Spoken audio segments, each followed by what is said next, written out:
지금 이 심층 탐구를 듣고 계신 여러분 환영합니다. 바쁜 업무 중에 혹은 아주 중요한 경영진 회의를 앞두고 이 복잡한 글로벌 이슈의 핵심만 좀 빠르게 하지만 깊이 있게 짚어줄 누군가가 있었으면 좋겠다 하고 생각하신 적 있으시죠? 네, 아마 많은 분들이 매일같이 쏟아지는 정보의 홍수 속에서 그런 갈증을 느끼실 겁니다. 맞습니다. 저희가 바로 그 역할을 해드리겠습니다. 오늘 우리가 함께 파헤쳐볼 자료는 케인즈 그룹, 즉 KNIS 그룹에서 발표한 이름이 조금 깁니다. ESG 전문 인력 양성 과정 고도화 전략 및 기대 효과라는 매우 흥미로운 보고서입니다. 오늘 살펴볼 이 자료를 단순히 한 교육 컨설팅 기업의 흔한 제안서나 교육 프로그램 속에서 정도로만 생각하시면 진짜 핵심을 놓치게 됩니다. 단순한 교육 속에서가 아니다. 그렇죠. 이 보고서가 담고 있는 데이터와 통찰은 사실상 현재 글로벌 비즈니스 환경이 직면한 거대한 패러다임의 전환을 보여주고 있거든요. 그러니까 과거에는 단순한 비용으로 여겨지던 ESG가 어떻게 기업의 생존을 위한 하드 스킬로 변모하고 있는지를 아주 정확히 꿰뚫고 있습니다. 네. 그래서 오늘의 목표는 분명합니다.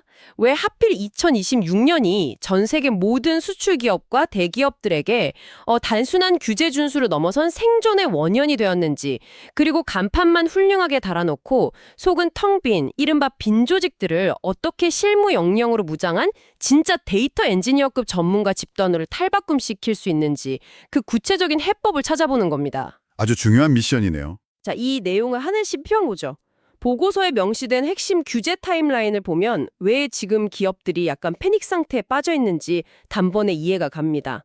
제가 다양한 비즈니스 케이스를 보지만 이렇게 짧은 기간에 파괴적인 규제가 동시다발적으로 쏟아지는 건 정말 드문 일이거든요. 맞습니다. 역사상 유례가 없는 속도죠. 우선 가장 시급한 게 유럽연합 EU의 탄소규경 조정제도인 CBAM입니다. 이게 당장 2026년 1월부터 본격 시행이 되잖아요. 네, 여기서 주목할 만한 흥미로운 부분은 이 CBAM이 의미하는 바가 과거 우리가 알던 환경보호 캠페인 수준이 아니라는 겁니다.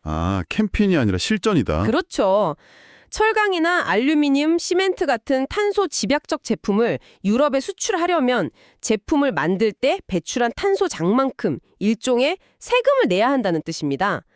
2025년까지는 단순히 배출량만 보고하면 되는 절한기였다면 2026년부터는 진짜 돈을 내야 하는 거군요. 정확합니다. 2026년부터는 실제로 기업의 주머니에서 막대한 현금이 빠져나가는 실질적인 재무 리스크로 전환되는 겁니다. 당장 수출 단가에 직격탄을 맞는 거니까 기업들 입장에선 비상일 수밖에 없겠네요. 그런데 숨 돌릴 틈도 없이 같은 해 4월에는 KSSB, 그러니까 한국지속가능성기준위원회의 공시 기준이 확정됩니다. 2028년부터 자산 2조 원 이상 기업들에게 공시가 의무화되는데 이 데이터를 수집하고 시스템을 구축하려면 결국 2026년부터는 실무가 돌아가야 한다는 계산이 나오잖아요. 네, 거기서 끝이 아닙니다. 더 더해지는 게 있어요. 또 있습니까? 8월에는 EU의 포장재 규정인 PPWR이 시행됩니다. 철강이나 중공업 기업이 아니라 소비재를 파는 기업이라도 플라스틱 포장재를 쓴다면 이 규제의 덫을 피할 수 없게 되는 거죠. 와, 진짜 빠져나갈 구멍이 없네요. 그리고 국내로 눈을 돌려봐도 한국의 배출권 거래제인 KETS 4기가 출범하면서 온실가스 감축 압박은 전방위적으로 거세집니다. 방금 말씀하신 대로 말 그대로 규제의 쓰나미입니다. 지금 이 방송을 듣고 계신 대기업이나 수출기업 종사자분들이라면 이 알파벳들의 조합이 단순한 약자가 아니라 회사 영업이익을 갉아먹을 수 있는 청구서처럼 보이실 겁니다. 그런데 제가 이 보고서를 읽으면서 가장 소름 돋았던 건 이 규제 쓰나미를 마주한 우리 기업들의 진짜 현실이었어요. 한국 상위 100대 기업의 대응 방식을 분석한 데이터 말씀이시군요. 네, 맞습니다. 이 부분에 아주 뼈아픈 역설이 숨어 있습니다. 수치만 보면 우리 기업들 칭찬보다 마땅해 보입니다. 무려 89%가 ESG 전담조직을 신설해서 운영하고 있거든요. 불과 1년 전인 54%에서 폭발적으로 증가한 수치입니다. 겉으로 보기엔 완벽하죠.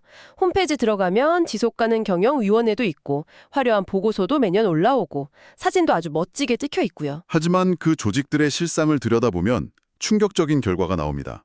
전담 조직을 갖춘 기업 중 66.7%가 실제 ESG 실무와 데이터 산출을 외부 컨설팅에 의존하고 있습니다. 절반이 넘네요. 거의 70%에 육박하는 수치네요. 심지어 이 외부 의존도는 전년도 49%에서 오히려 크게 상승했습니다. 조직의 규모는 커졌는데 스스로 일을 해낼 수 있는 자생력은 퇴보했다는 뜻이죠. 그러니까 팀 이름은 ESG 경영실인데 막상 안에 들어가 보면 엑셀로 탄소 배출량 계산하고 밸류체인 추적할 수 있는 직원은 없고 전부 외부 컨설팅 펌에서 나온 직원들이 노트북 펴고 일하고 있다는 거잖아요. 보고서는 이걸 빈조직 현상이라고 명확히 짚어냈습니다. 네, empty organization이라고 표현했죠. 저는 이걸 보면서 딱 그 생각이 들었어요.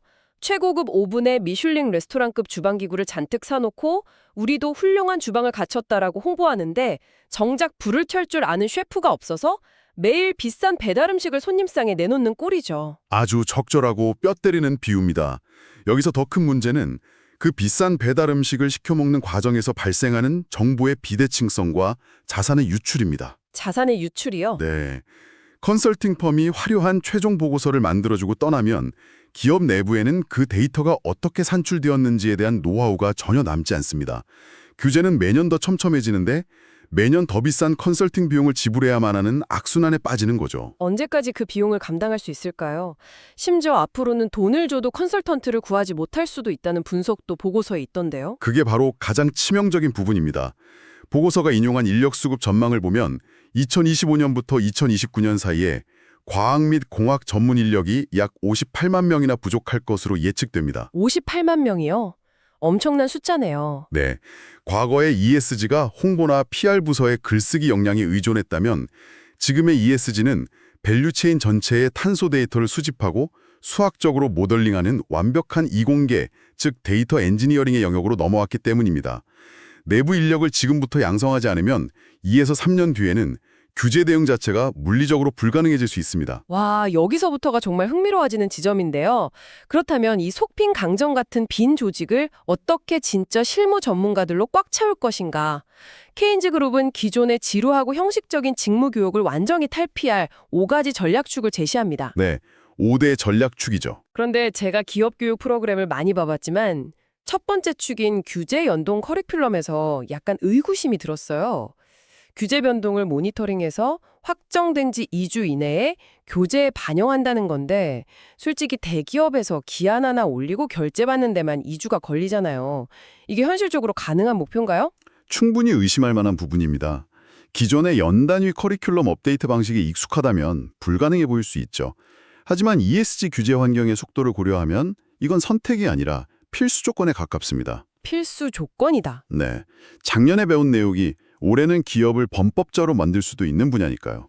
케인즈그룹은 이를 위해 상시 모니터링 시스템을 구축하고 규제 발표 즉시 모듈화된 교육 콘텐츠의 해당 부분만 핀셋으로 교체하는 애자일 방식을 차용한 것으로 보입니다. 아, 애자일 방식이요? 예를 들어 4월에 KSSB 기준이 확정되면 다음 달 교육생들은 과거의 예상안이 아니라 확정된 최종안으로 실습을 하게 되는 거죠. 아, 교재 전체를 다리 쓰는 게 아니라 모듈 단위로 갈아 끼우는 시스템이군요.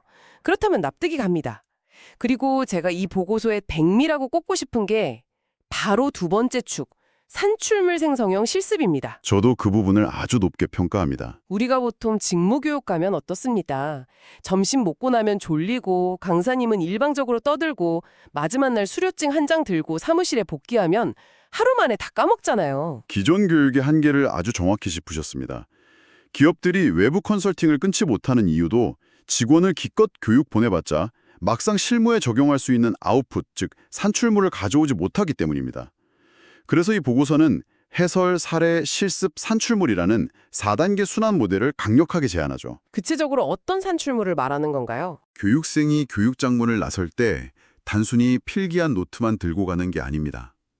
자신의 소속 기업 데이터를 직접 입력해서 완성한 ESG 보고서 초안, 우리 회사의 공장 설비에 맞춘 온실가스 감축 로드맵, 그리고 당장 다음 분기 유럽 수출에 제출할 수 있는 시범 인증서 초안을 손에 쥐고 돌아가게 설계되어 있습니다.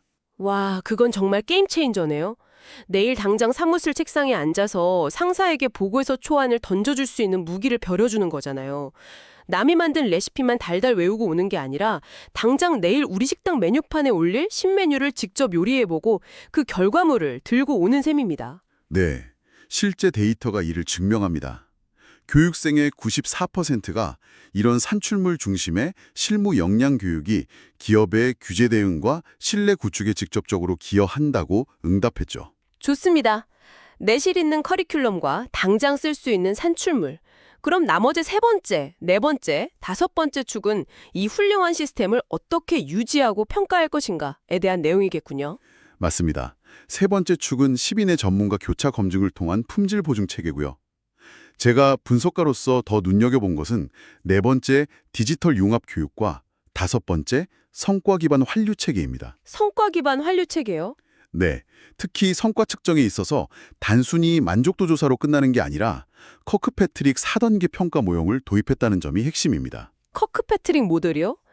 이거 교육학이나 HR 쪽에서 많이 쓰는 용어 같은데 청취자분들을 위해 조금 더 구체적으로 설명해 주시죠.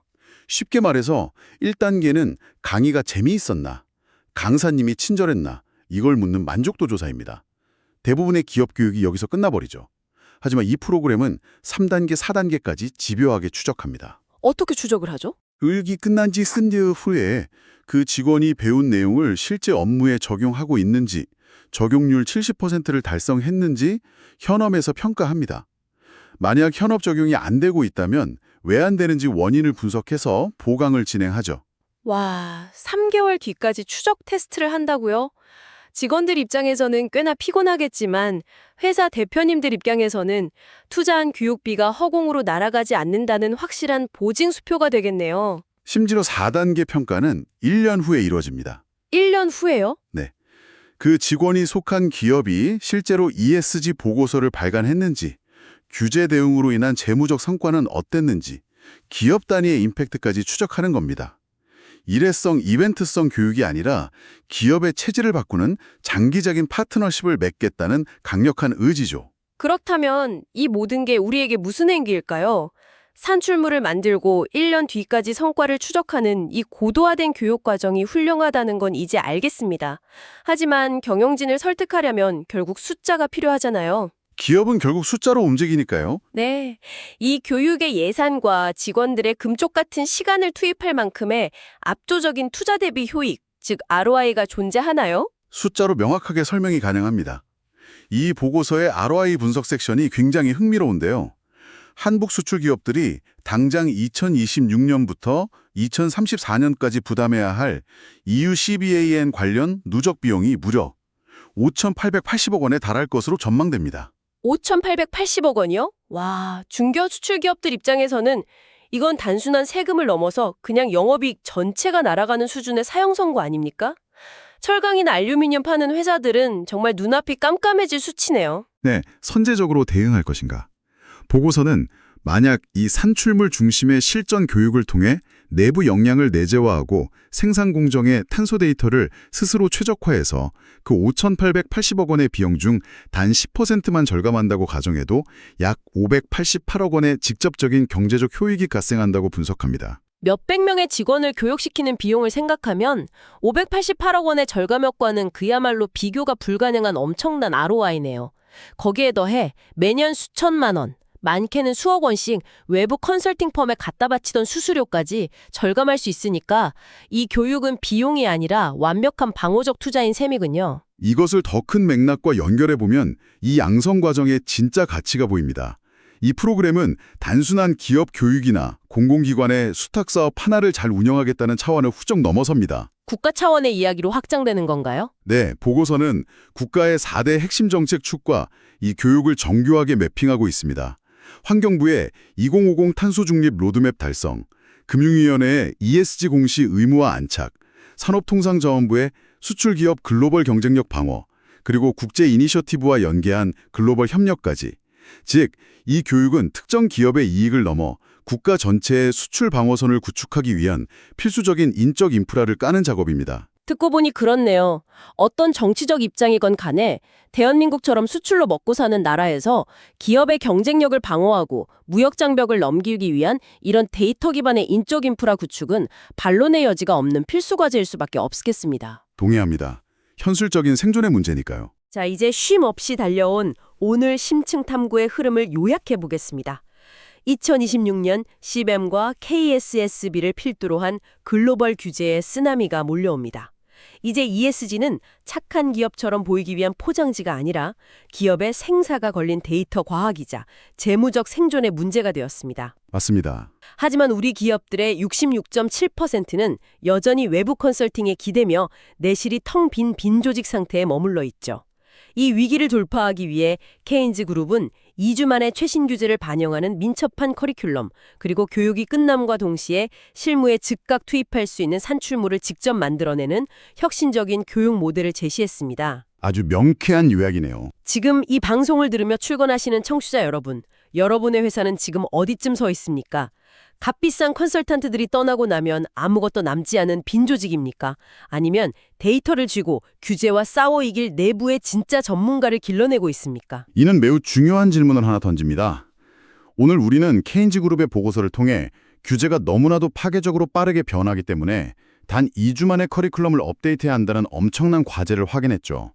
여기서 우리의 사고를 한 발짝 더 미래로 확장해 볼까요? 더 미래로요? 어떤 방향입니까? 인간 강사와 연구원들이 2주마다 밤을 새워가며 전 세계 수백 개 국가의 ESG 규제 변화를 추적하고 그걸 교재로 만들고 실습을 지도해야 할 만큼 정보의 변동성과 복잡성이 극심해지고 있습니다. 그렇다면 머지않아 강력한 인공지능, 즉 AI가 실시간으로 전 세계의 규제 데이터를 크롤링하고 우리 기업의 내부 데이터망과 연동되어 자동으로 CBAM 보고서를 써내고 감축 로드맵 시뮬레이션을 돌려주는 시대가 필연적으로 오지 않을까요? 생각해보면 지금 우리가 엑셀로 고군분투하는 수많은 데이터 엔지니어링 작업이 AI가 가장 잘하는 분야이긴 하네요. 그렇습니다. 만약 그런 자동화의 시대가 도래한다면 미래의 ESG 전문 인력 양성의 본질은 완전히 뒤바뀔 것입니다. 그때는 직원들에게 복잡한 배출계수 수식을 손으로 계산하는 법을 가르치는 게 무의미해질 겁니다. 계산은 AI가 다 할 테니까요. 맞습니다. 오히려 고도화된 AI에게 우리 회사의 특성을 어떻게 정확한 프롬프트로 지시할 것인가, 그리고 가장 중요하게 AI가 1초 만에 쏟아낸 방대한 산출물이 최신 규제의 허점이나 이른바 환각 현상 없이 정확하게 작성되었는지 비판적으로 검증해낼 수 있는 AI 감사관으로서의 역량을 키우는 교육으로 진화해야 하지 않을까. 이 거대한 변화의 끝에서 인간 실무자의 역할은 어디로 향할 것인가 하는 깊은 화두를 남겨봅니다. 껍데기뿐인 조직을 채우기 위한 오늘의 이 치열한 고민과 교육이 결국 내일은 AI라는 새로운 도구와 협업하며 통제하는 새로운 형태의 생존 전략으로 이어질 수밖에 없겠군요.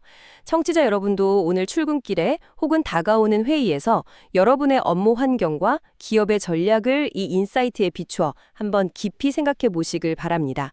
지식은 단지 아는 것에 그칠 때가 아니라 현장에 적용할 때 비로소 강력한 무기가 되니까요. 오늘 저희가 준비한 심층탐구는 여기까지입니다. 여러분의 성공적이고 날카로운 비즈니스를 응원하며 다음 시간에도 가장 묵직하고 핵심적인 인사이트로 찾아뵙겠습니다. 감사합니다.